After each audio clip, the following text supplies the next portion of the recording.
Birbanya ay isang mayamang kaharian kung saan sagana, tahimik at payapa ang pamumuhay. Madalas na may piging at pagdiriwang na nagaganap sa kaharian sapagkat masayahin ang Hari Trena.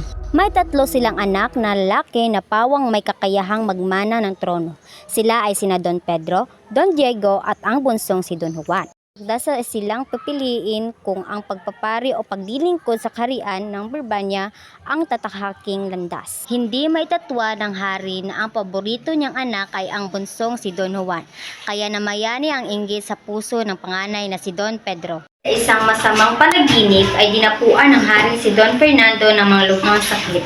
Nakita ng hari sa panaginip na pinaslang si Don Juan ng 2 buhok at tinihulog sa malalim na balon. Mula noon ay hindi na nakatulog ang hari at hindi na halos makakain hanggang sa maging butot balat. Labis ang naging pag-aalala ng reyna at ng 3 prinsipe dahil walang sinumang makapagbigay ng lunas sa hari. Dumating ang isang medikong paham na nagsabing ang sakit ng hari ay bunga ng panaginip. Ang lunas ay ang awit ng isang ibong nakatira sa bundok Tabor kung saan nakadapo sa puno na kumikinang. Mahigit na 3 buwang nilakbay ni Don Pedro bago narating ang bundok ng Tabor. Hindi kinaya ng kanyang kabayo ang hirap kaya nasawi. Hindi naglaon ay natagpuan din ni Don Pedro ang Piedras Platas. Namangha ang prinsipe sapagkat kumikinang itong tila diamante. Matagal na naghintay si Don Pedro hanggang sa nakatulog. Hindi na niya namalayan ang pagdating ng ibong Adarna. Dumapo ang mahiwagang ibon sa sanga ng Piedras Platas at agad nagpalit ng balahibo. 7 ulit itong umawit at 7 ulit ring nagpalit ng kulay ang balahibo. Ang ibong Adarna ay laging dumudumi bago matulog.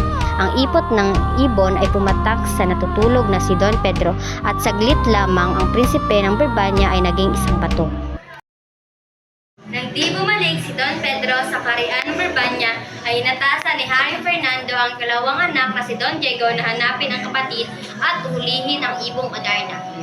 5 buwan ang naging paglalakbay ni Don Diego at dahil sa hirap ay namatay din ang kanyang kabayo. Nagpatuloy sa paghahanap ang prinsipe bitbit ang kanyang baon. Hindi niya inaasahang narating na pala niya ang Piedras Platas. Namangha rin siya sa kagandahan nito at labis na pinagtakhan kung bakit walang dumadapo isamang ibon sa kakahoy na kumikinang. Nagpahinga si Don Diego sa isang banto na naroon hanggang sa dumating ang ibong Adarna. Nasaksihan niya ang 7 beses na pag-awit at papalit ng kulay ng balahibo ng ibon, ngunit sa lamyos ng tinig ng miwagang ibon ay nantok at inidlip si Don Diego. Napatakan siya ng ipot ng mahiwagang ibon at siya ay naging bato rin. Nagmistulang libingan ang ilalim ng Piedras Platas sapagkat magkatabi ang 2 prinsipeng kapwa naging bato. 3 taon na ang lumipas at lalong lumubha ang kalagayan ni Haring Fernando. Nag-aatubili ang hari na utusan si Don Juan na hanapin ng 2 prinsipe at ng ibong Adarna. Sa takot ng hari na baka maisipan ni Don Juan na magtanan ay pinahintulutan niya ito. Hindi nagdala ng kabayo si Don Juan at sa halip ay naglakad. Naniniwala ang prinsipe na ang matapat na layunin ang magbibigay sa kanya ng biyaya. Nagbaon siya ng 5 tinapay at tuwing makaisang buwan lamang kumakain. 4 na buwan siyang naglakbay at tumigas na ang natitira niyang tinapay. Narating ni Don Juan ang kapatagang bahagi ng bundok Tabor. Doon ay natagpuan niya ang isang leprosong matandang lalaki. Humingi ng limos ang leproso kay Don Juan. Ipinagkaloob ng prinsipe sa matanda ang natitira niyang tinapay. Sinauli ng leproso ang tinapay kay Don Juan pero ayaw itong tanggapin ng prinsipe. Narating ni Don Juan ang Piedras Platas at dahil sa pagkamangha ay muntik nang makalimot sa tagubilin ng leproso. Nagbalik ang diwa niya at nakita ang dampa. Nagtungo si Don Juan upang humingi ng tulong sa ermitanyo. Laking pagtataka ng prinsipe nang makita sa loob ng dampa ang ibinigay na tinapay sa leproso. Sa kabila ng hiwagang nararamdaman ay buong pagtitiwala na kinig ang prinsipe sa payo ng ermitanyo. Sa oras na umawit ang ibon ay kailangan niyang hiwain ng palad at pigain ng dayap upang malabanan ang antok. Bago matulog ang ibon ay dudumi ito at kailangang maiwasan niya iyon upang hindi maging bato.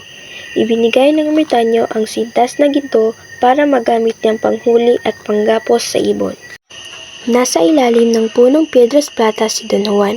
Hindi siya napagod sa paghihintay hanggang sa lumalim na ang gabi. Humapo na rin sa wakas ang ibong Adarna sa Piedras Platas. Kahanga-hanga ang taglay ng gilas at kariktan ng ibon na labis na nagpahiwaga ng daigdig. Nagsimula na itong umawit at nagpalit na rin ng kulay ng balahibo. Hiniwa ni Don Juan ang palad sa pamamagitan ng nabaha at pinigaan ng dayap ang sugat. 7 awit ng ibon ang katumbas ng 7 sugat ni Don Juan sa palad. Dumumi ang ibon ngunit iniwasan ni Don Juan na magpatakan ng ipot upang hindi maging bato. Natulog na ang ibong Adarna na nakabuka ang mga pakpak at dilat ang 2 mata kaya mapagkamalang gising pa. Inutusan ng ermitanyo si Don Juan na kunin ang banga at punuin ng tubig para buhusan ang 2 batong tila puntod na nasa ilalim ng Piedras Platas. Binuhusan ni Don Juan ng tubig ang batong si Don Pedro at agad itong nabuhay. Tumayo si Don Pedro at nanangis na niyakap ang bunsong kapatid. Isinunod na iniligtas ni Don Juan si Don Diego at tulad ng panganay na kapatid ay naging tao itong muli. Masayang nagyakapan ang 3 prinsipe, labis silang nagalak sa tiyak na kaligtasan ng kanilang amang hari dahil sa pagkahuli ni Don Juan sa ibong Adarna. Nagunang naglakad si Don Juan habang dala ang hawla. Palihim namang kinausap ni Don Pedro si Don Diego. Dahil sa labis na inggit ay binalak ni Don Pedro na patayin si Don Juan. Nabigla si Don Diego at agad tumutol sa plano ng panganay na kapatid, ngunit sa huli nakumbinsi din. Sumang-ayon ito na bugbugin si Don Juan basta huwag lamang papatayin. Natuwa si Don Pedro sapagkat iiwanan nilang sugatan si Don Juan kakagubatan kaya natitiyak na doon na rin ito daratnan ng kamatayan. Pinagtulungan ni na Don Pedro at Don Diego nagbubugin ang bunsong kapatid. Hindi naman nanlaban si Don Juan. Bumalik sa palasyo ng Birmania sina Don Pedro at Don Diego. Dinatnan nilang nakaratay pa rin ang amang hari. Nagpilit bumangon si Haring Fernando at sabik na niyakap ang 2 anak na matagal na hindi nakikita. Agad din nang lumo ang hari nang malamang hindi kasamang nagbalik si Don Juan. Nasaan na yung bunsong kapatid?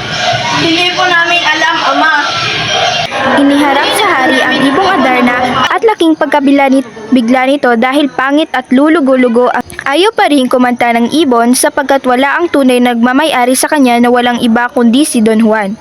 Umaasa ang ibon na buhay pang prinsipe at matutuklasan din ng mga magulang ang naging kataksilan ni na Don Pedro at Don Diego.